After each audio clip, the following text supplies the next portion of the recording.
Hi everyone.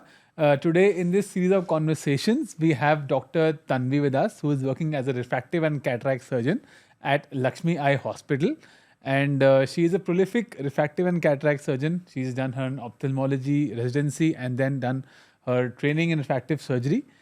She is renowned for her refractive and cataract surgeries, and she's won multiple awards at multiple international and national conferences, and she has multiple publications to her name.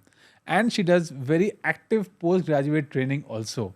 Welcome, Dr. Tanvi. Thank you, Dr. Raghav. Okay, so I just have a couple of questions which I want to discuss with you. So I know better about you. So Yeah, sure. the purpose of this conversation is for your patients to know the Dr. Tanvi that they don't know. They don't want to know the ophthalmologist. They want to know the human side of ophthalmology. Yeah. That's our purpose. We don't want to doctorize the human. We want to humanize the doctor. Sure. Right. So let's talk about cataract surgery. So we know that cataract is something that happens to everybody. True. We call it safed motiabin. सबको होता है उससे vision with age becomes poorer and poorer, and it happens mostly in the late 50s or 60s. But nowadays we are seeing that there's a trend. It's quite early as well. Yes. Yeah. Why do you think? Why is that? So, I think to clear it, that cataract can happen at any age. We know that there are cataracts which are congenital as well. Yes. There are children born with it. And we've also seen the trend that is happening is that in the early 40s or even 50s, a lot of patients are getting cataracts as well.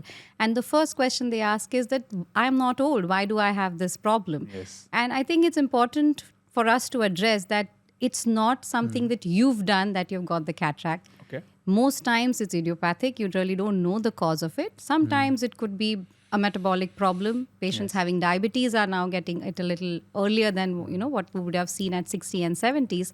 And several other reasons which are unknown. But the more important part is that needs to be addressed at that time, especially if it's in a young child or in a, mostly a neonate or a baby.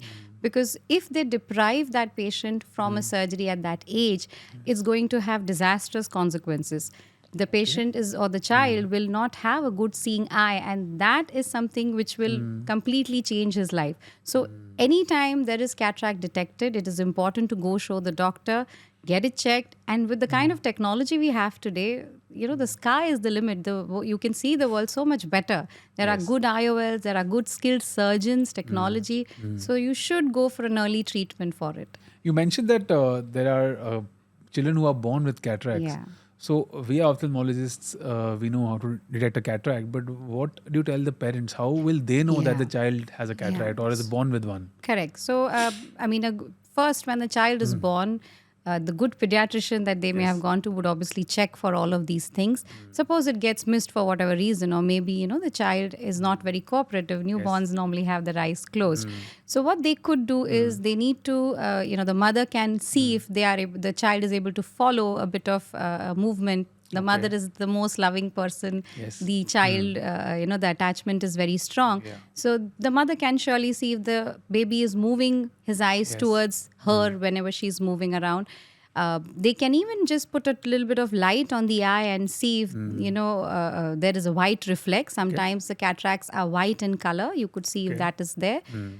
They could maybe try closing one eye and seeing if the child is, restricting the closure of one eye. But all of this is at a slightly later age, maybe by 9 months or 10 months of age. Okay. But a good pediatrician is the one that can pick it up. So I would ideally suggest all parents, if they feel that something is different, and I feel that a mother's instinct always is very strong about these things. If the mother feels something's wrong, she should go take the child either to a pediatric ophthalmologist as well, or then to a child doctor. That's actually scary, just for a mother to know that the child is not reacting how he or she should. Okay, so talking about cataracts, so there are a number of types of surgeries. Of course, cataract has been done since the time of Sushruta. I think India was the country to Couching. actually couching. So couching was a type of surgery where a pin was poked inside the eye, and the Absolutely. If cataract you was look at pushed it today, inside the eye. you wouldn't know how they did it. And Yes.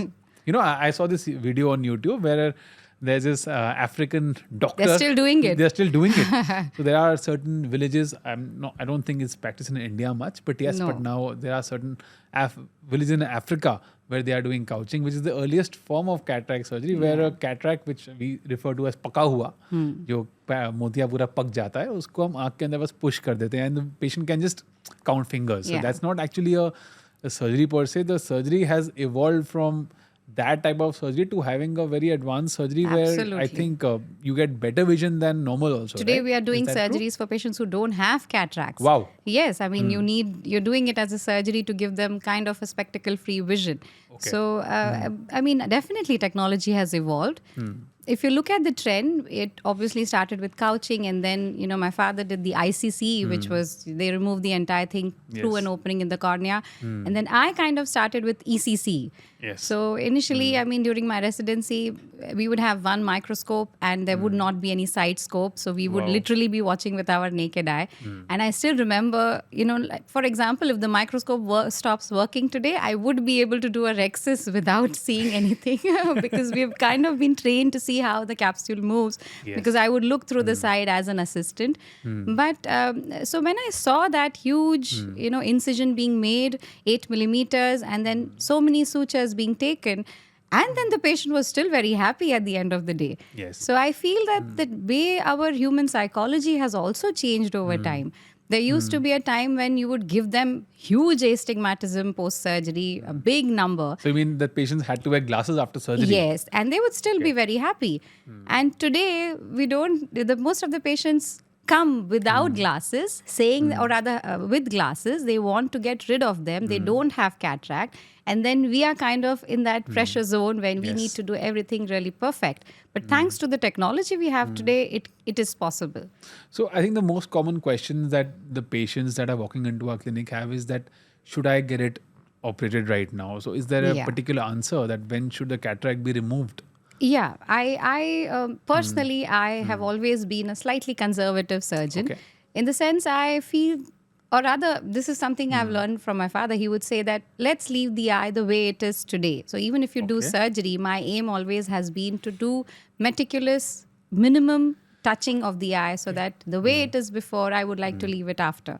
So in case a patient comes to me who is well corrected with glasses, who is seeing well, is not having any symptoms like the night vision glare or, problems in sunlight, or he's not having any issues per se because of the cataract, I would then wait. I would ask the patient to come back at a follow-up maybe 6 months or a year later. But that definitely is my personal way to go because the natural lens, unfortunately today, nothing is able to match to what the natural lens can see. I'm sure I will change these words maybe in the next 5-10 years because the way advancements are being made in IOL formulations and the way optics are changing, that may not be so in the near future. But today I feel what has been God-given, you really cannot match it. So if the lens is working well, if the patient is fine with his glasses and he is okay wearing glasses, I would want to wait until the cataract symptoms arise. Okay. So it's basically a relative situation. So Yes, basically, I do have that conversation with the patient. I do tell them what is it that they'll expect after the surgery. If they are keen, or suppose it's a patient who has a very thick glass power, around a +3 for distance and a +6 for near, it's a difficulty that he's going with every day in and out. And if I can help him with that, because after cataract surgery, almost all his number is going to go away. So if that kind of situation is what I can offer, I will have that conversation. And if he wishes that, we would go ahead with the surgery.